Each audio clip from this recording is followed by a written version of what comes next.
messieurs les ministres provinciaux, messieurs et dames, invités à vos titres et qualités respectifs, chers militantes et militants, nous nous sommes réunis aujourd'hui pour célébrer le premier anniversaire de Némouana Nsemi.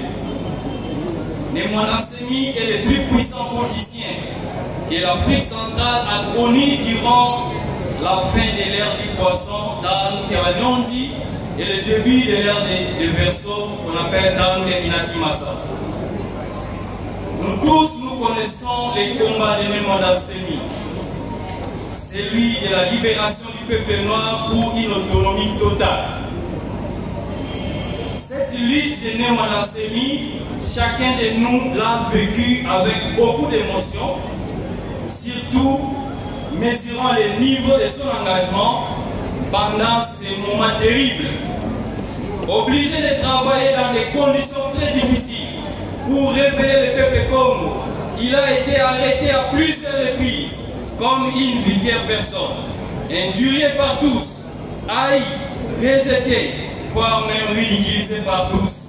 Il a fait la prison de Makala, il a fait la clandestinité forcée dans des conditions inhumaines, mais il n'a jamais abandonné la lutte. Combattant, persévérant, courageux, l'homme au franc-parler, avec toute la liberté de pensée et d'opinion, visionnaire, efficace, et qu'elle sait encore, vraiment, Némouana Nsemi fut un motif de fierté pour le peuple Congo. Nous qui sommes restés, nous avons le libre choix d'oublier Némouana Nsemi pour d'honorer sa mémoire et d'hériter de sa valeur ainsi que de poursuivre son combat. Je souhaite m'adresser surtout aux jeunes, les jeunes parmi nous. À vous revient maintenant cette charge de perpétrer sa mémoire et de prendre le flambeau. Vous seuls, la jeunesse, pourrez empêcher que la flamme de la lutte de Némouana Nsemi ne s'éteigne. Alors, chères autorités, chers militantes et militants, chers adeptes de Bundra Congo, quel est le nid du combat de Némouana Nsemi? Un fervent défenseur des valeurs culturelles, spirituelles et morales du peuple bantou, un réformateur de peuple, un modèle de courage, de leadership, d'intégrité morale. Némouana Nsemi nous a montré l'exemple à suivre à travers son appel à la liberté et à l'égalité pour tous. Les principaux aspects de ces enseignements concernent les peuples d'Afrique centrale. Il a enseigné la sagesse négro-africaine, la sagesse, la science et la politique. Il a enseigné le mystique Congo. Il a enseigné les méthodes de recherche scientifique. Il a développé quelques sujets de thèse et de doctorat en physique, en biologie, en astrologie, en histoire et théorie. Il a enseigné la politique en nous exhortant à protéger nos langues ancestrales, de respecter l'aspect culturel de chaque peuple et les principes pendant le mouvement des peuples. Il nous a réveillés en disant que chaque fois qu'un citoyen se déplace d'un endroit à un autre pour dominer les autochtones en langue, pour le travail, pour la culture, pour le bradage des terres et diverses richesses, les autochtones deviennent des esclaves auprès de ces citoyens. C'est lui qui tient debout, qui se tient debout pour défendre les esclaves, il sera mal vu par les dominants. Némouana Nsemi a dit Kinkole, Kakikatuka, Nakiao Kibeniko, Kinkole Tigula Watingula Mati. Il dit là, Némouana Nsemi a prévenu que Tisani na wakati kwa makanda, tufweti kukitani na mule mwakota Mkinkole. Il nous a enseigné à protéger nos terres. Il nous a enseigné à protéger nos terres. Kadi mbongo mutoto ilifanya kanda kaijanga kwa mutu mosiko. Chers autorités, chers militantes et militants, nous sommes venus rappeler aujourd'hui l'histoire du peuple Congo, du peuple Bantou et celle de tous les peuples d'Afrique, nous la connaissons aujourd'hui avec détail grâce à Némanda Semi. Les prophéties de l'ère du Verseau sont à notre portée aujourd'hui grâce à Némanda Semi. La mystique Congo, qui est l'arme puissante de la vie quotidienne, nous a été enseignée par Némanda Semi. L'Afrique du 3e millénaire, qui sera une Afrique du type fédéral, et Némanda Semi nous a averti que beaucoup de changements interviendront au cours de l'ère du Verseau. Je voulais vous appeler, chers militantes et militants, et chers peuples congolais, d'adhérer massivement à Bundu de Mayala pour matérialiser les idées de Némanda Semi. Bundu de Mayala apprécie particulièrement les relations actuelles entre Bundu de Congo et les autorités provinciales du Congo central, notamment les gouverneurs et le président de l'Assemblée provinciale. Et vive Bundu de Mayala, je vous remercie.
Wanda